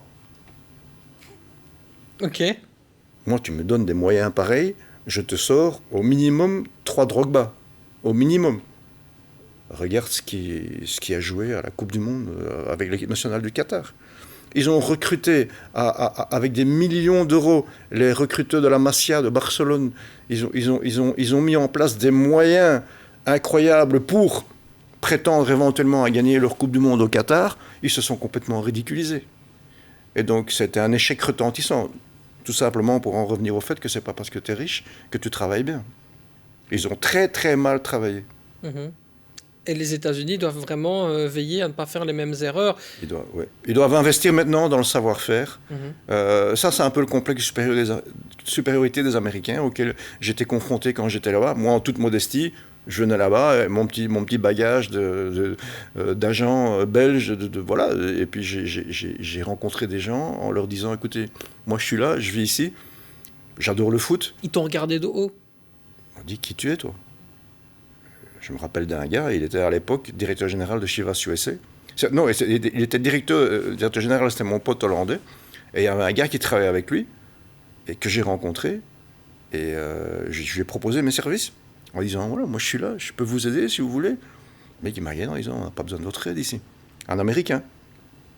C'est comme si, moi, demain matin, je crée en Belgique un club de baseball, et il y a un Américain qui habite à Bruxelles et qui me dit, tu sais, moi, le baseball, c'est ma culture, je suis né dedans, je peux peut-être t'aider. Et je dis, mais j'ai pas besoin de ton aide, t'es qui, toi? Mais quelle arrogance. Quelle arrogance. Et les Américains, ils ont cette arrogance. Il y a encore des preuves toutes récentes dans d'autres domaines. L'Américain est arrogant, et donc ça peut leur coûter cher. Ils doivent accepter. La grandeur d'un homme, c'est d'accepter ses faiblesses, c'est de reconnaître ses faiblesses. Voilà. Et donc les Américains doivent reconnaître que dans le monde du soccer, ils ont des faiblesses, c'est un sport nouveau pour eux, et ils doivent mettre en place à des postes de pouvoir des Européens ou des Sud-Américains ou des gens qui ont le patrimoine et le know-how pour venir les aider. Et après, tout le monde sortira gagnant. Tu as été journaliste pour le journal Le Soir pendant quelques années, et tu t'étais notamment spécialisé sur Anderlecht, parce que ton grand-père, c'était donc une légende, tu peux le dire, du Sporting. Mon grand-père, c'était Eugène Steppé, qui était pendant 35 ans le secrétaire général du Sporting Anderlecht. La période où Anderlecht est devenu un grand club, a gagné 5 titres d'affilée dans les années 50. Dans les années 50-60, c'est mon grand-père qui était le secrétaire général du club. Tu me disais que Paul Van Imst s'était rentré dans la chambre quand tu es né avec des fleurs pour... Quand je suis né, il est rentré dans la maternité, dans la chambre de ma maman, avec un bouquet de fleurs pour lui offrir des fleurs au nom de l'équipe du Sporting Anderlecht. Et le même Paul Van Imst, après que j'ai interviewé comme journaliste, alors qu'il était entraîneur d'Anderlecht, et puis après des Diables Rouges, alors qu'il m'avait littéralement vu naître, donc c'est comique. Ouais, c'est assez dingue, effectivement. Et tu disais que Michel Verschuren t'avait donné 2-3 scoops. Oui, forcément, c'est plus facile quand on a ce type de filiation-là pour avoir les infos. Quand mon grand-père était secrétaire général dans les années 60, Michel Verschuren était le jeune préparateur physique de l'équipe. Il m'a connu bébé. Après, c'est des gens que j'ai retrouvés dans un cadre professionnel dans le milieu du foot. Michel Verschuren, non seulement dans ma période de journaliste, et puis après, quand j'étais directeur de l'Union, on était collègues, bien gentiment. Lui était le patron d'Anderlecht, moi j'étais celui de l'Union Saint-Gilloise en D2. Donc, mais on était collègues. Et puis après, en tant qu'agent, on a fait notamment Aruna ensemble. Donc c'est quelqu'un que j'ai retrouvé à toutes les étapes de ma carrière et qui en fait m'a connu bébé. Qu'est-ce que tu penses des médias aujourd'hui, toi qui as été journaliste, notamment les médias sportifs que tu lis avec attention, le développement, etc. Quel regard tu as sur ça, même toi qui es vraiment très très éloigné maintenant? Il y a deux choses, une chose à charge et une chose à décharge. À leur décharge des médias, moi, jamais de la vie, je n'aurais pu ou accepté de travailler comme on travaille les journalistes aujourd'hui. C'est-à-dire que moi, à ma grande époque, après les matchs, on allait en dessous de la douche interviewer Juan Lozano et Enzo Schifo. On voulait interviewer Luc Nilis, on donnait un coup de fil à Luc Nilis, on allait s'asseoir dans un bistrot et on allait interviewer Luc Nilis. Aujourd'hui, pour poser une question à Nathan Decat, tu dois demander 10 fois pardon à l'attaché de presse d'Anderlecht qui veut lire ce que tu vas écrire, qui veut préparer les questions avec toi et qui va expliquer à Nathan Decat pendant une demi-heure ce qu'il doit te dire ou ce qu'il ne doit pas te dire. C'est insupportable. Où est le métier de journaliste quand tu deviens une boîte aux lettres en fait. Ça, c'est, je vais dire, c'est pas de leur faute. Et je trouve que, si, c'est en partie de leur faute parce qu'ils devraient se rebeller contre cet état de fait. Un journaliste n'est pas un facteur. Un journaliste est un observateur indépendant d'un certain monde qui a le droit à être informé. Parce qu'informer un journaliste, ça veut dire informer le public. Et on est quand même jusqu'à preuve du contraire en démocratie. Et donc, moi, c'est quelque chose qui me dérange profondément et que je n'aurais jamais accepté. De deux, je trouve que le journalisme d'opinion a quasiment disparu. Ah, tu trouves qu'on ne donne plus son avis aujourd'hui ? Trop gentiment. Est-ce qu'il n'y a pas des choses à dire aujourd'hui ? On va seulement parler du football belge. Est-ce qu'il n'y a pas matière à faire des éditos ? Je ne dis pas qu'il faut prendre des kalachnikovs pour le plaisir. Il ne faut pas tailler des costards pour le plaisir. Simplement, objectivement, en tant qu'observateur du football belge, et tu as une plume en main, tu as le droit d'expression de dire dans un journal ce que tu penses. Moi, il y a des choses que j'attends de lire chaque jour en ouvrant mon journal. Je dis, quand est-ce qu'il y a un mec qui va oser le dire ? Et toi, qu'est-ce que tu peux dire, moi qui t'offre une tribune, si tu devais faire un édito aujourd'hui ? Ouf ! Il y en a des choses à dire. Quelque chose qui te marque l'esprit plus que d'autres. Hein. Tu n'es pas obligé d'aller sur... On a parlé des data, par exemple. Ouais. Voilà, cette dictature des data qui met au pouvoir des gamins de 25 ans qui n'ont jamais mis un pied sur un terrain de football et qui t'expliquent comment il faut jouer. Voilà. Moi, c'est un truc qui m'horripile. Il y a d'autres choses. Le VAR, moi, je ne suis pas pour le VAR. Oui, l'arbitrage vidéo, effectivement. Je ne suis pas pour le VAR. Pour moi, ça tue le football. Voilà, c'est une mauvaise invention. C'est un échec. Ça tue quelque part aussi un moment qui est un moment magique. C'est celui de la célébration. Donc ça tue le foot. Parce que le foot, c'est quoi ? Le basket, tu marques un panier tous les 30 secondes. T'as des sports où il se passe quelque chose tout le temps. Imagine si tu devais utiliser le VAR à chaque panier. Ce serait fou. Les gens deviendraient complètement malades. C'est la fin du basket. Ouais. Ok. Et donc l'orgasme en foot, la finalité du foot, c'est le but. Le foot, c'est quoi ? C'est l'émotion. L'émotion que tout le monde attend, qui transporte tout le monde en foot, c'est le but. La célébration d'un but. Ce moment de joie. Moi, j'ai des moments d'enfance qui me resteront toute ma vie, de joie dans un stade de foot, d'un but marqué. Aujourd'hui, tu marques un but, tout le monde se regarde en disant « Ouais, mais est-ce qu'il n'y a pas éventuellement le lobe de son oreille qui est hors jeu ?» Et pendant un quart d'heure, le stade attend de savoir si on peut faire la fête. Non, c'est insupportable. Ben oui, c'est tellement vrai. C'est insupportable. C'est tellement vrai ce que tu dis. Et en plus de ça, ça te tue complètement. Même moi, à titre personnel, qui commande des matchs de foot à la télévision pour une chaîne étrangère, en fait, même le commentateur dans son, tu sais, il y a quelque chose de très naturel. Tu as commenté également des matchs de sport. Dans le commentaire de la célébration, il y a quelque chose qui doit venir de l'impulsion, qui doit venir de l'ordre de l'émotion. L'allégresse, voilà. Là, tu t'es dans l'attente en disant, ok, c'est génial, le but il est fantastique, exceptionnel, il a marqué, mais on va quand même vérifier avant de s'emballer. Ça tue le foot, ça tue l'émotion, donc ça tue le foot. Et le pire, c'est qu'on a soi-disant créé le VAR pour régler un problème, mais il n'y a jamais eu autant de discussions et de contestations sur la décision arbitrale que depuis qu'il y a le VAR. Avant, on insultait l'arbitre, maintenant on insulte le VAR. C'est exactement la réflexion que j'ai, c'est-à-dire qu'on avait été chercher le principe d'équité et surtout de correction de l'injuste. En fait, au final, il y a toujours autant d'injustice et ça fait encore plus de discussions parce qu'on utilise encore une technologie. Donc fondamentalement, cette histoire de VAR, c'est du propagandisme. C'est un échec. Oui, mais c'est un échec total. C'est un échec, oui, mais ça prouve que si on l'a mis en avant, c'est pas pour ces raisons de régler l'injustice. C'est pour uniquement...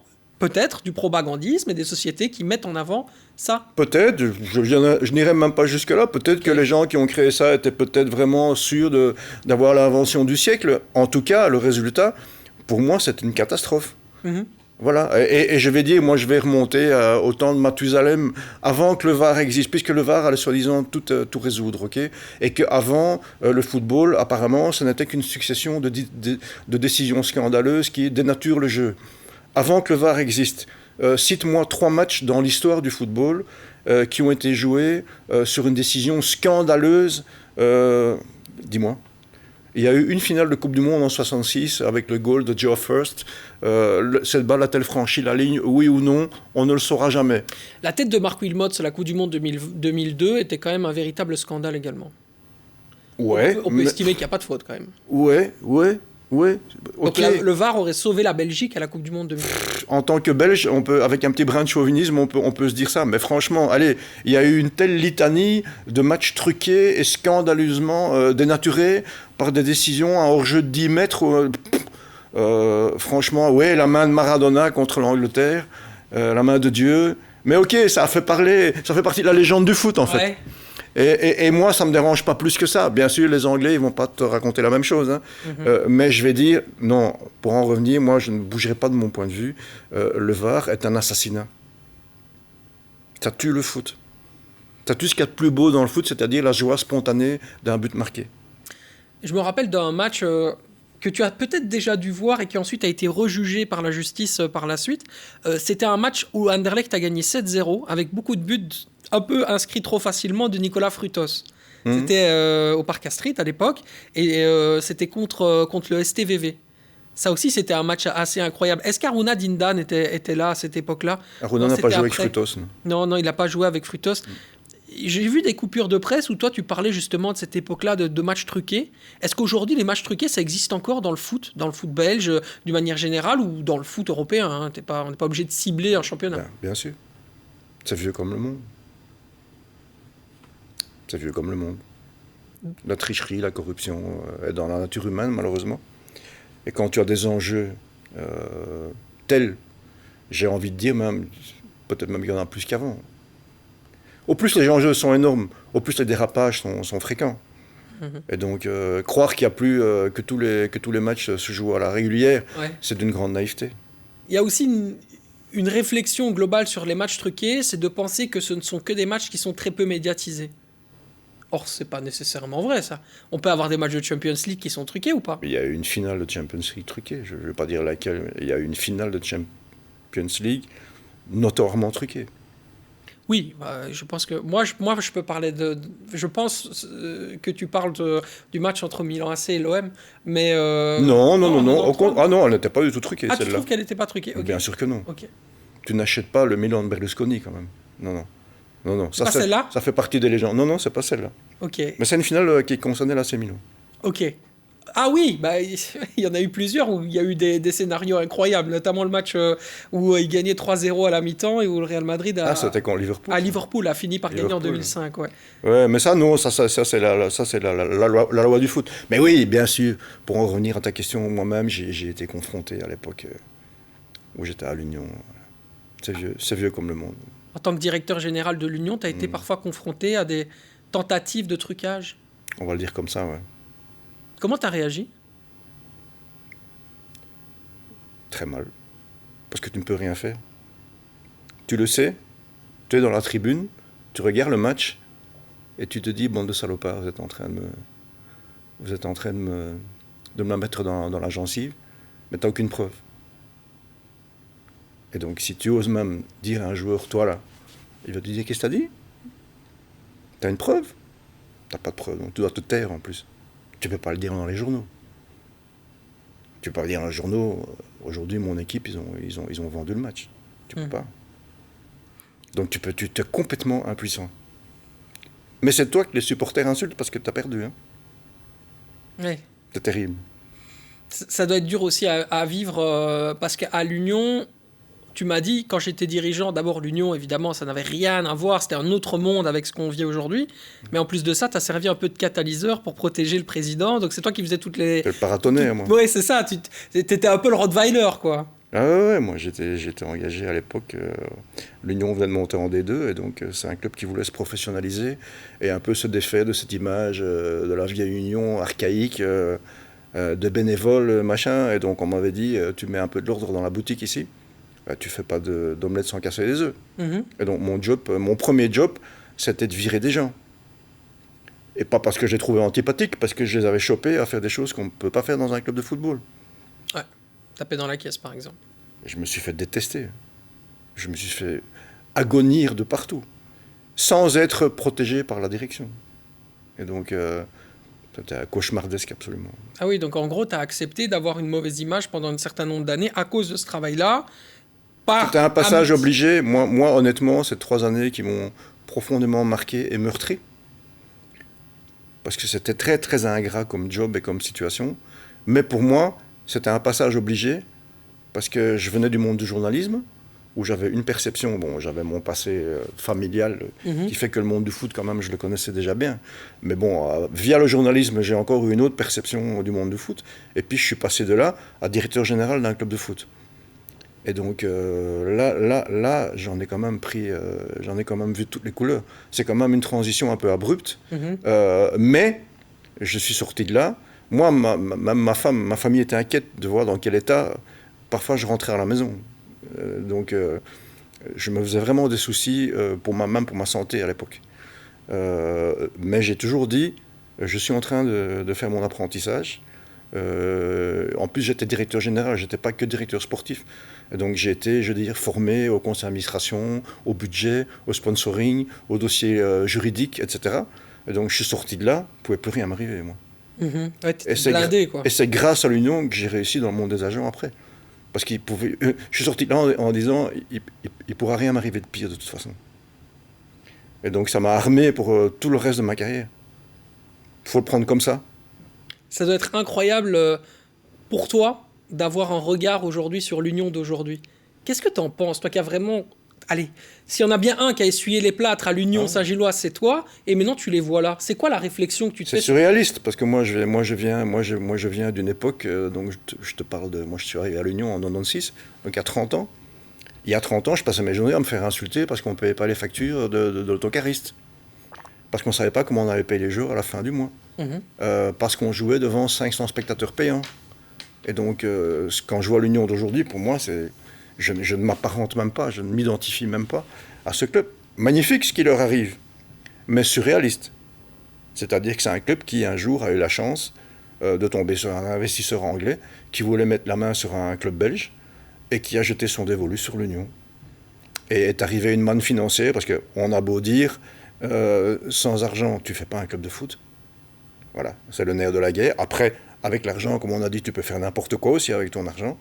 L'Union, le moins qu'on puisse dire, c'est qu'ils ont bien utilisé l'argent de Tony Bloom et qu'ils ont fait un travail absolument remarquable qui, moi, je vais dire, m'épate d'année en année, parce qu'on a toujours dit c'est bon 1 an, c'est bon 2 ans. Bon, là maintenant, ça commence quand même à faire long. Mais je vais dire, le phénomène Union, c'est quelque chose de complètement circonstanciel. Voilà. Donc, le phénomène Union, c'est un peu Dubaï, quoi. C'est un peu artificiel. Oui, bien sûr, c'est une bulle. C'est pas la vraie Union. Oui, bien sûr. Et je suis très heureux pour eux. L'Union actuelle, c'est pas la vraie Union. Okay. Non, bien sûr que non. Okay. Bien sûr que non.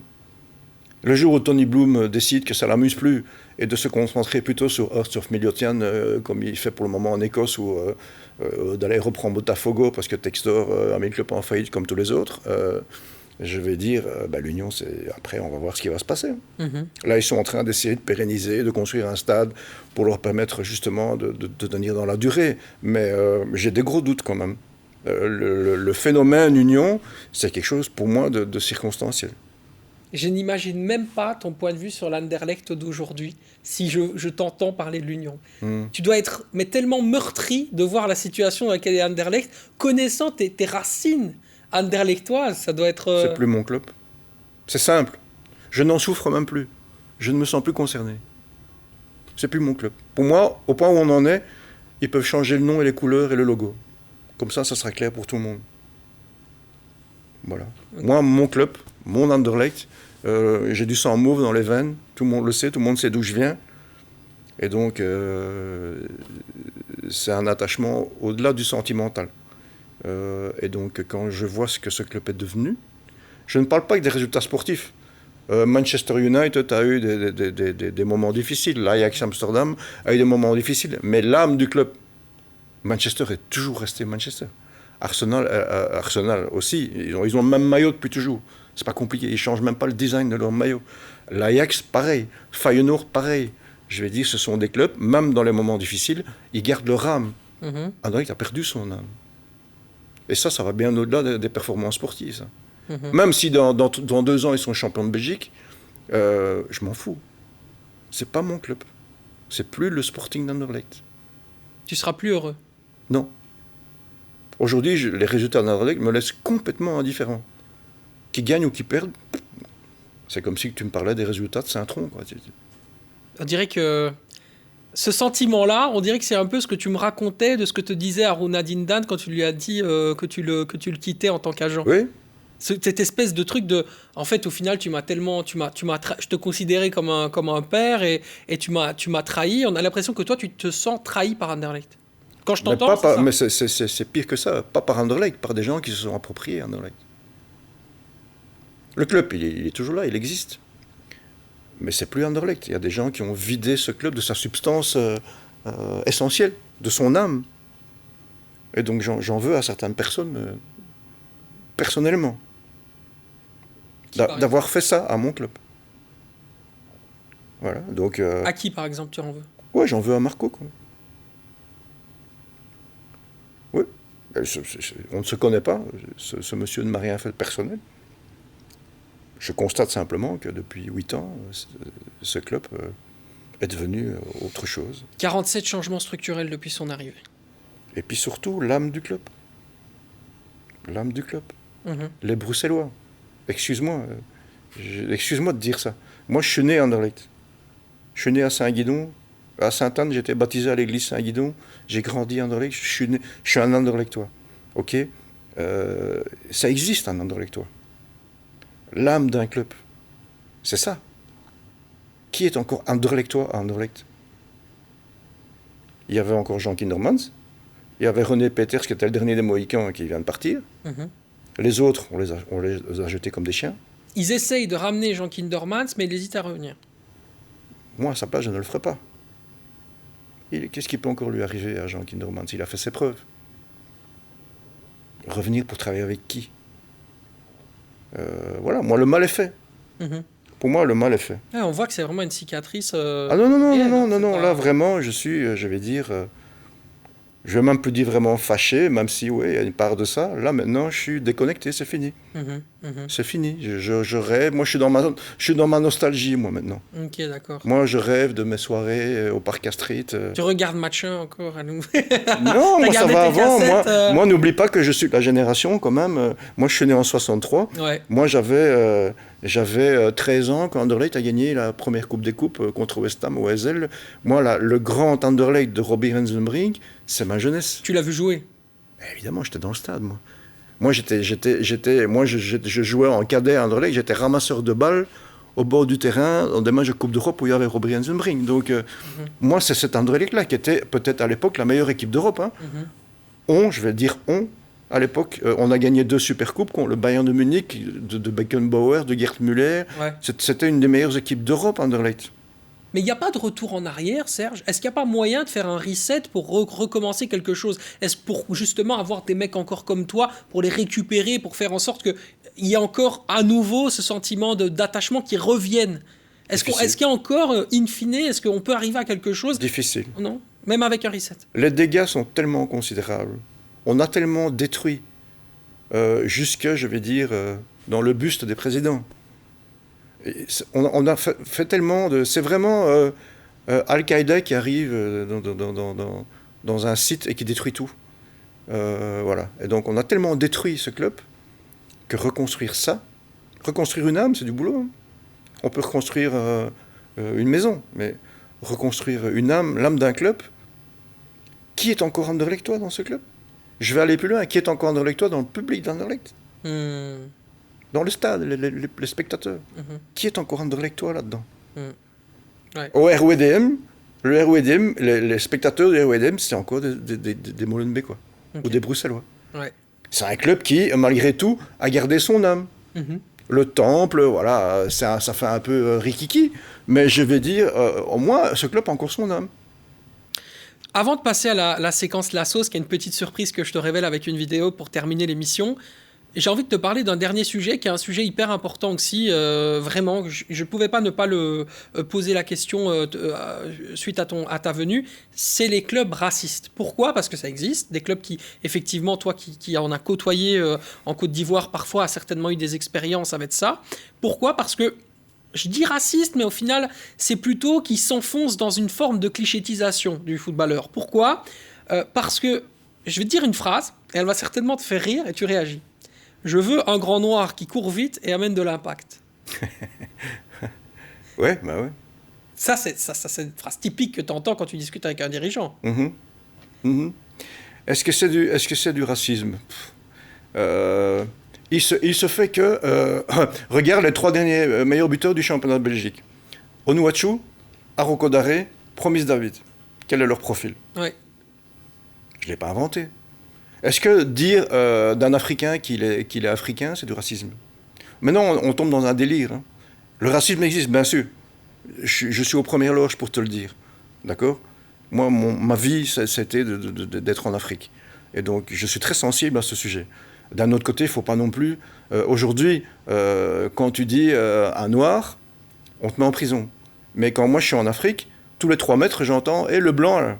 Ça me choque pas. Le racisme anti-blanc en Afrique est... C'est pas du racisme anti-blanc, c'est juste qu'eux, ils nous appellent les blancs. Et avec plein de bienveillance, moi j'ai des tas d'amis et je me sens pas du tout ostracisé quand je suis en Afrique.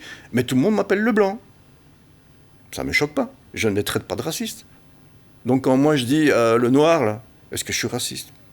Il faut quand même raison garder. Voilà. Maintenant, il faut combattre le racisme, bien sûr. Ben, on va parler de ce qui s'est passé avec Vinicius, etc. Mais pour moi, ça va plus loin. La séquence Vinicius, là, pour moi, ça va plus loin que ça. Ils s'en sont tous servis pour prôner leurs propres intérêts, t'as remarqué, hein ? Tous, hein ? Les Guardiola, les machins. À l'époque, il y a eu un match à un club turc, je crois, qui jouait contre le Paris Saint-Germain, où ils ont quitté Galatasaray.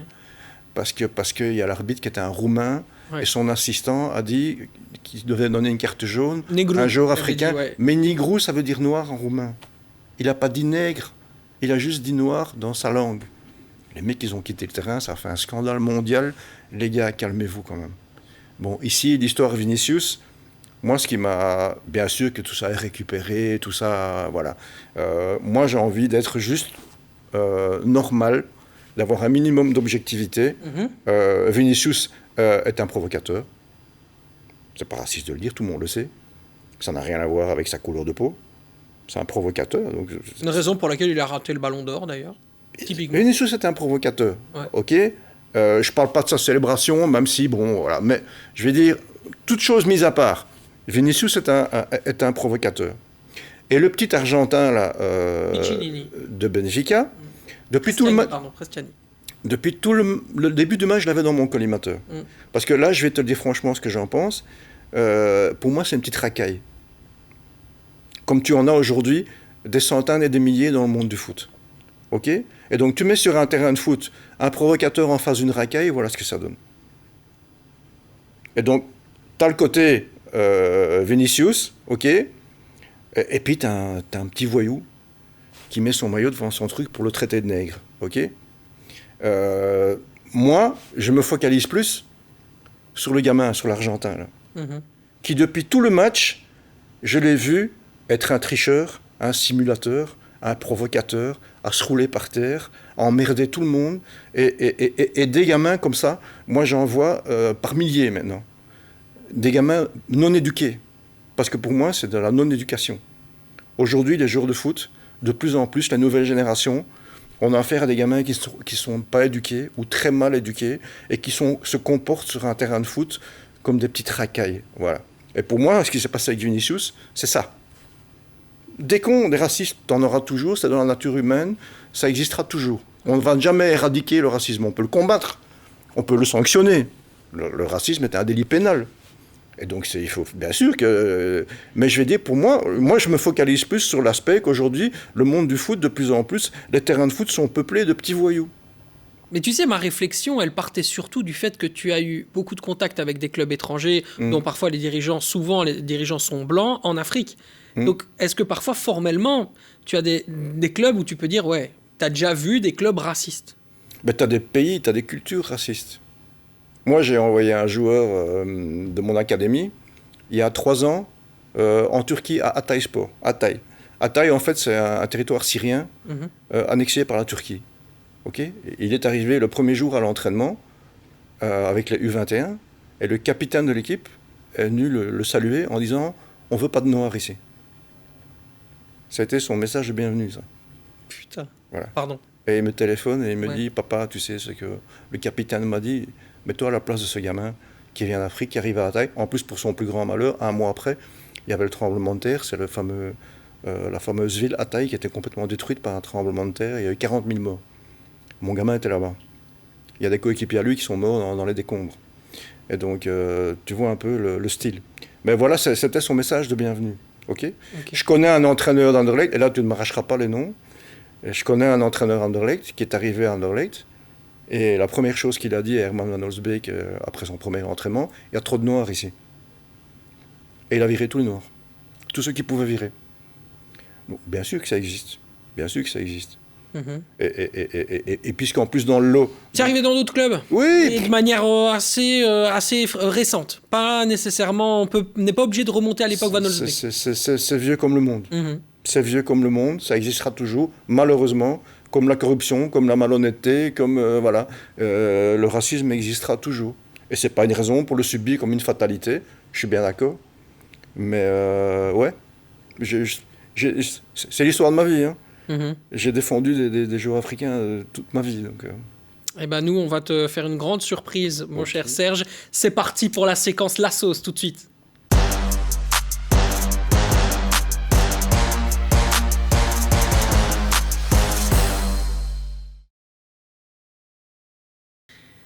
Et donc, cette séquence La Sauce, c'est une petite vidéo que j'ai pour toi. Et tu vas tout simplement la découvrir. Et puis ensuite, on va évidemment en parler ensemble. C'est un petit clin d'œil pour terminer l'émission. Je te laisse prendre effet de la vidéo. Et puis on revient juste après. Ok. Salut Serge, j'espère que tu vas bien. Bon, peu de gens le savent, mais c'est quand même toi qui as déniché en son temps Arona Dindan, ce fameux joueur ivoirien pour Anderlecht. Ça reste quand même un des meilleurs attaquants que le club ait jamais connu. Et dans le même temps, tu sais qu'aujourd'hui, Olivier Renard s'est fait démettre de ses fonctions. Alors toi, avec ton flair légendaire, est-ce que tu reprendrais pas le flambeau? Je t'embrasse. Alors, est-ce que tu reprendrais le flambeau d'Anderlecht? Bah oui, on a parlé d'Anderlecht tout à l'heure. Tu te disais, voilà, machin, il a perdu son âme. Est-ce que Serge peut venir en sauveur d'Anderlecht en tant que directeur sportif? Tu ferais du bien hein, dans ton style. Je suis trop vieux. Ok. Je suis trop vieux. Je l'aurais fait avec grand plaisir il y a 10-15 ans. J'ai 63 ans. Je serais bien parti du projet. Mais en première ligne, j'ai plus l'énergie. Ça va être un combat terrible. Ça va être ce que j'ai connu en l'Union x 1000. C'est un chantier, je vais dire. Je ne suis pas convaincu qu'il va être une réussite. Ça vaut le coup d'être tenté, hein. S'il y a bien un challenge qui pourrait encore, je vais dire, m'exciter, c'est celui-là, si j'étais plus jeune. Ce qui pourrait être intéressant, c'est dans cette espèce de lien, on va dire, pas dire d'import-export, mais de post-formation des joueurs africains, où tu pourrais être super intéressant, parce que j'ai eu des discussions avec des dirigeants ou des anciens dirigeants d'Anderlecht qui m'ont dit que notamment, ils n'étaient pas très aguerris, ou ils sont pas convaincus de la manière dont ils travaillent avec les centres de formation africains pour pouvoir ramener les talents africains au RSCA Futures. Tu vois, ce rôle-là est un rôle qui pourrait parfaitement aller. Moi, je dois dire, dans un monde idéal, de toute façon, là, c'est mon cœur qui va parler. Reconstruire mon club, retrouver mon club, ce serait une manière de boucler la boucle aussi. Moi, je suis en fin de carrière, j'ai 63 ans. Et donc, si je peux aider quelque part, même en servant les hot dogs, moi, si je peux aider quelque part à ce que mon club redevienne le Sporting Anderlecht, ce serait avec grand plaisir.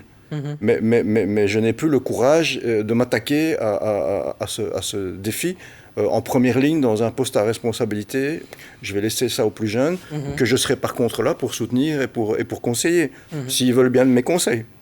Et puis ça m'a beaucoup touché de voir mon mariage, pour qui j'ai une grande tendresse. On a bouclé la boucle, c'est magnifique. Merci beaucoup Serge d'avoir été présent sur cette petite vidéo de fin de Benoît Mariage, justement réalisateur du film Les Rayures du Zerbe qu'on se quitte. Merci d'avoir été là. Merci pour ton honnêteté, merci pour ta vérité et surtout merci d'avoir été comme tu es dans l'émission et de ne pas en avoir changé un point. Voilà, on se retrouve très rapidement la semaine prochaine, bien évidemment dans En Off pour de nouvelles histoires, de nouvelles anecdotes croustillantes sur le football business.